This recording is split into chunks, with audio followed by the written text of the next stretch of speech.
All right, hello and welcome everyone. I am so glad to be here with you all. My name is Grace Walker and I am a web designer. Over the last 8 years, I have launched over 100 marketing sites. And a little under a year ago, I decided to leave the independent practice that I had been building for over 4 years, and I left it to answer this question: do my websites work?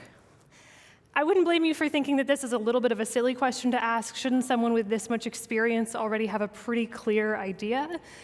I had built an entire business around designing and building marketing sites, and by most accounts, I was very successful at it. My clients were happy, my websites looked good, and I was very well known for my skills. But still, I had this question in the back of my mind, and I couldn't shake it. Because of how I had built my business, my work mostly consisted of short 3 to 4 month projects where I would plan, design, and build a site, and then hand it off to a client to manage long term. I really liked the high turnover cadence of my work because it meant that I was always working on something new. But the flip side of that is that I never really got to understand the long-term life of the websites that I built.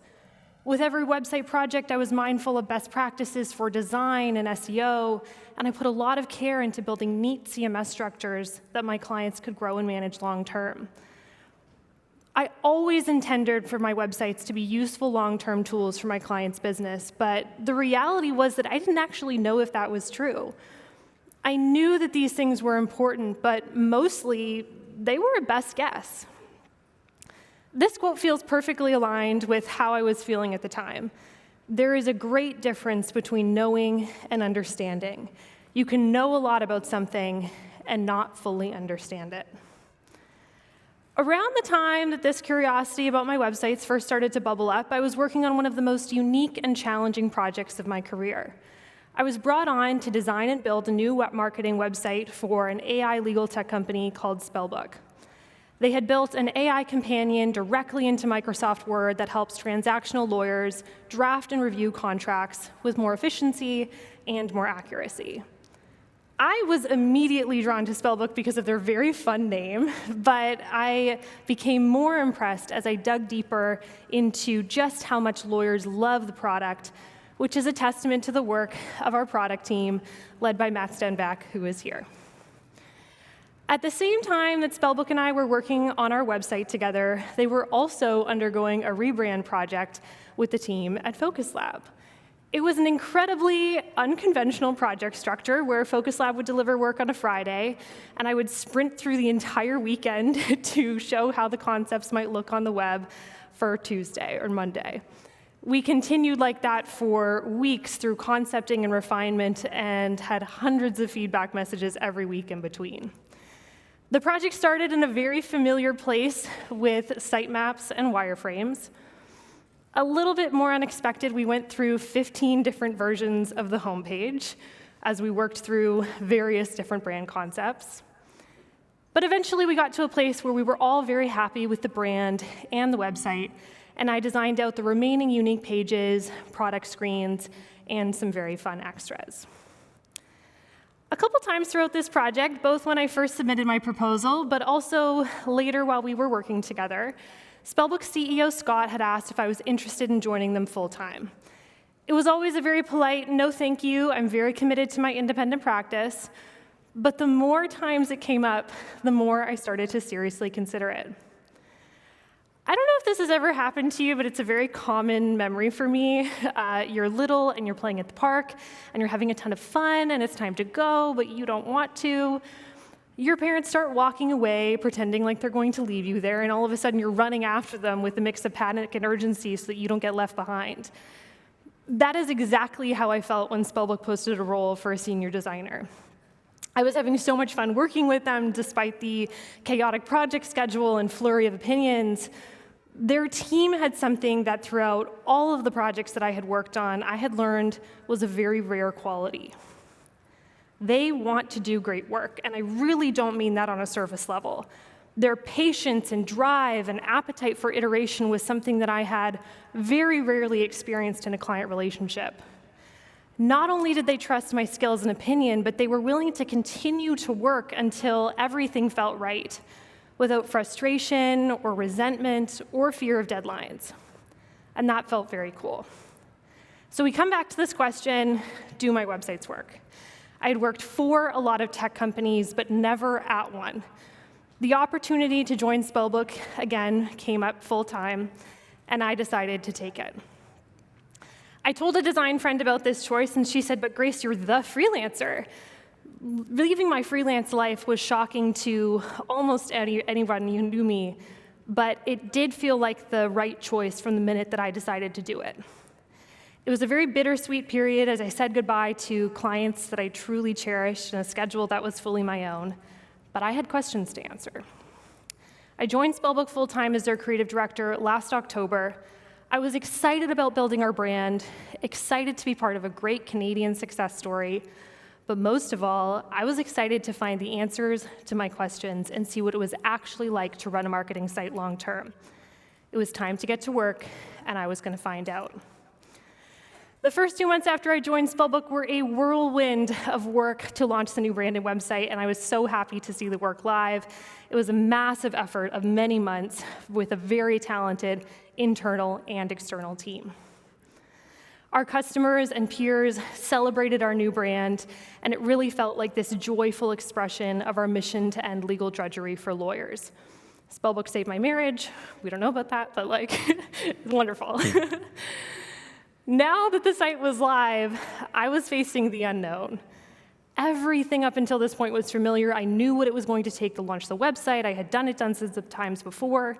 But the reason that I joined the company was everything that still laid ahead, testing and iterating and using the site as a long-term tool for the business. I will also mention that my role as creative director encompasses a lot of different things. Event material and sales collateral and sales decks, and generally shaping how Spellbook shows up as a brand for our customers, employees, and investors. I also work alongside a very small but mighty marketing team, totaling 4 people, including myself, with our director of growth, Kurt, our paid acquisition lead, Alex, and our marketing coordinator, Trinity. All of the work that I'm going to be sharing today was created with their collaboration and that of our CEO, Scott. The marketing website is my largest responsibility and the thing that I was most curious about in this new role, so that's what we're going to focus on today. I knew that I was in for some unexpected lessons taking on this new role, but it's kind of like looking at a forecast and knowing that it's going to rain versus actually standing outside in a thunderstorm, completely soaking wet. It's very different when you're in it. A couple of nights before launch, we were talking about landing pages and making sure that all of our forms were set up to populate our funnels properly. I had redesigned all of our paid landing pages in the new brand language, but we knew that any small change could have massive downstream impacts on conversion and sales and revenue. We went back and forth about what we were going to do about this, but we ended up with the simplest solution. I copied and pasted all of our old landing pages from our previous Webflow project into the new one. It was incredibly painful to paste in hundreds of instances of classes like DivBlock 205, but I did it anyways because I was confident that I was going to be deleting them in a couple of weeks. For comparison, these were our very tidy new brand language, our brand landing pages. And our plan with these was always to test the new pages against the old ones and replace the old ones once they had been outperformed by the new ones. We ran our first test on our top-performing marketing landing page, and it was largely a rebuild. There was not a whole bunch of new elements. It was very, very similar. The results came in, and the new brand page was a clear failure against the old page. It was a little bit surprising to me. The content was the same, the design was clean, but I could definitely see room for improvement. It was my first test after all. So no sweat, I'll try again.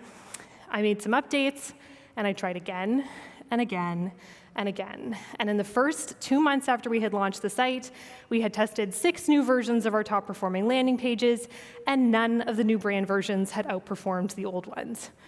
And it wasn't just our landing pages. We were running multiple tests on our homepage to get that conversion rate boosted as well, and we hadn't made any progress. If we come back to that rain thunderstorm analogy, picture me standing outside, nearly hypothermic, desperate for blue skies and sunshine. None of my tests worked. All of my assumptions were wrong. I felt dumb and useless and started questioning nearly all of my skill sets.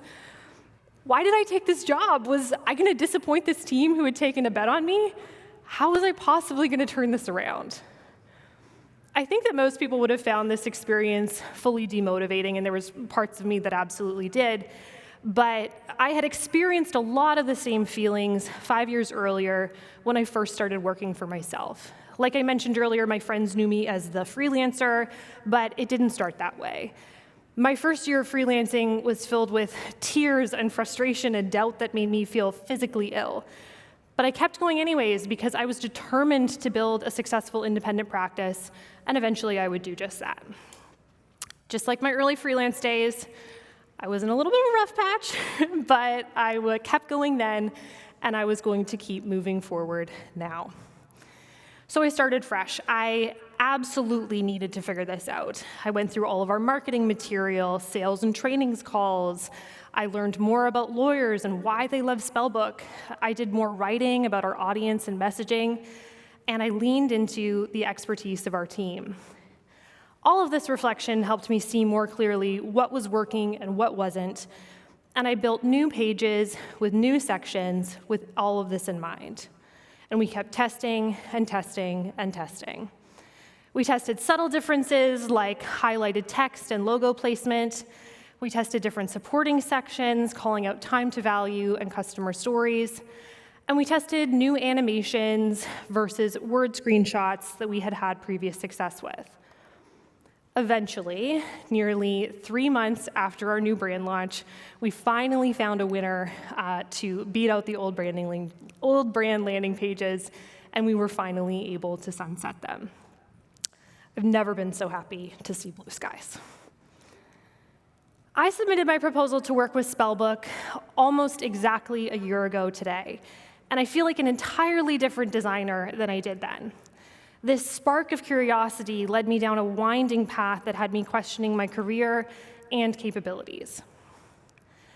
I want to be very honest that I'm still fully finding out the answer to my question, but I'm learning new things every day, and I have learned a few important things in the last year that have changed the way that I approach work, and I hope that you can also find some value in them. Lesson 1, a beautiful page is not enough. I think that the thing that surprised me most in all of our tests were that a lot of the things that I value in a website design didn't seem to matter much. I'm talking about the page cadence and a consistency of the brand and a certain level of polish across every section, along with a well-structured class system. These are things that I care deeply about and I focus on in each of my projects. But our best performing landing pages were not all that beautiful. They didn't have perfect alignment, they didn't all use the same brand colors, and when you looked at the build structure, they were a mess. But they performed. They converted customers at consistently higher rates, not because they had some magnificent design, but because they had pointed messaging. A beautiful page is not enough. It doesn't matter how good something looks if it doesn't say something that resonates with your customers. This is so simple that I think that I kind of denied that this was the reason that my pages were doing poorly. Like, obviously this is true.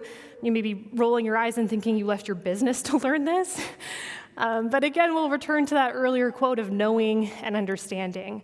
I think that I look at websites so much and I scroll through them so quickly that I think I sometimes become desensitized to the fact that what they say actually matters and is very, very important. Our customers want to land on a page and feel immediately seen. We have seconds to impress upon them what we do, if it's for them, if they should trust us, and why it might be better than something we might have already tried. We have to be efficient with the real estate that we have available. Most people aren't going to make it all the way to the footer, and very few are going to make it past the hero section. A fraction of people are going to see all of the care and effort that I put into a surprising cadence and varied sections and unified elements. And I still think that all of that matters, but not nearly as much as making sure that our messaging hits. I think in a lot of ways, I didn't really give full credit to the marketing side of the marketing site. I thought that the overlap of design and marketing looked something like this, but in reality, it was more like this. I figured that because I could design and build something, the writing and positioning would be a natural extension. There was a lot that I didn't know, and it became apparent very quickly. This lesson solidified when we finally had a test that won, and it was a test that was proposed by our paid acquisition lead, Alex. Alex had way more insight into ads that worked and messaging across various other marketing materials. I had been trying to do everything on my own, assuming that I had the skills to win, when the actual winning ingredient was collaboration across our team. My work wasn't bad, but it needed more depth to have an impact. Web design is not art, it is commerce. The goal is not only to create something beautiful, but to create something that conveys your message clearly. My job is to sell, and the way that I do that is through controlling visual perception, and that may seem a little bit crude. I do also very strongly value beauty and craft, but a successful page is a page that sells. Lesson 2, finding out will be uncomfortable. I think when I first asked this question, do my websites work, I was naive. I was looking for confirmation rather than any real challenge. I had designed and built 100 marketing websites. Obviously, they worked. I was just looking for the data to back it up. I was ready to get a yes and to have my assumptions confirmed. And as I've shared, that obviously wasn't the case. If you're going to ask questions, you can't be upset when the answers aren't what you assumed. As a side note, I think a lot of people, myself included, do this when we ask for advice. Sometimes asking for advice is genuine, you're gathering more information to make a more informed choice, but more often, asking for advice is just asking for permission. You're not really looking for a challenge, you're looking for someone to confirm what you already want. I think that this is really important to keep in mind whenever you're asking big questions about work or life. Do you really want to know? Are you asking because you're curious or because you're asking for confirmation? Something that I also consistently hear our CEO, Scott, say is almost nothing works. So even if you're asking questions and you have an open mind, you're probably not going to be met with immediate success. If it was easy to win, everyone would be winning. But the reality is that persistence is often just as important as a good idea. The process to find out your answer is still uncomfortable, but I think that there are some things that we can all do to get more comfortable with uncertainty. We can try to be wrong more often. I think this is a great sign that we're testing and iterating, and it's a necessary step in all growth. We can try to build momentum in other areas of our life, like health or relationship or hobbies, and that gives you more energy to face uncertainty elsewhere. And I also think that just knowing that feeling stupid is an essential step to feeling confident is key. Moments of discomfort and confusion are kind of necessary to get to moments of confidence. You might as well accept it. Lesson 3, questioning what you think you know will make your work stronger. I thought that I knew what a high-performing website looked like until I tested it. I could have gone on happily ignorant, setting aside the questions that I had about my work, but I didn't. And in doing so, not only did I clarify my understanding, but I became more self-aware about my skills and more curious about my work. At Spellbook, one of our core values is a beginner's mind, which means that we're open-minded and avoid dogmatism. We rethink assumptions from first principles, and we keep that creative spark that beginners have. Questioning what you think that you know is really scary, but to do it in an environment where it's seen as a positive makes a world of difference to your motivation. I have learned so much about website performance and consumer behavior and analytics, but in doing so, I've also unlearned a lot of things about my core visual design skill set. I tend to prefer design that is harmonious and unified, but marketing collateral that is harmonious and unified is often ignorable. Putting my work to the test helped me understand the real-world implications of my design decisions and made me more confident in my choices. I also gained respect for the entire ecosystem that surrounds a marketing site, and this entire process has been incredibly uncomfortable but very eye-opening. I'm really grateful for the privilege to try and fail and try again, and honestly, I hope that my entire career is like this. At the end of the day, we just talked about marketing. I know that it's not an emergency. We're not saving people's lives, but I do feel a responsibility to use my skills and constantly improve them so that I might have a positive impact on the lives of others. So my challenge for you is this. What have you been hiding from in your work? Is there an area of inquiry or growth that you are curious about but might be avoiding? Maybe it scares you, or it seems too difficult, or it has the potential to unravel even more questions. I feel strongly that our purpose in life is to get to know ourselves and our skill sets as well as we possibly can so that we may better share our spirit and strengths with others. I think that we can do this in small ways every day, like designing things that we don't know how to build, or we can do this in big ways, like questioning something fundamental about our skills or knowledge. Whatever it is, find a way to pursue it. The answers that you find in pursuit of understanding might not be what you were looking for, but they will be what you need. Thank you. Thanks.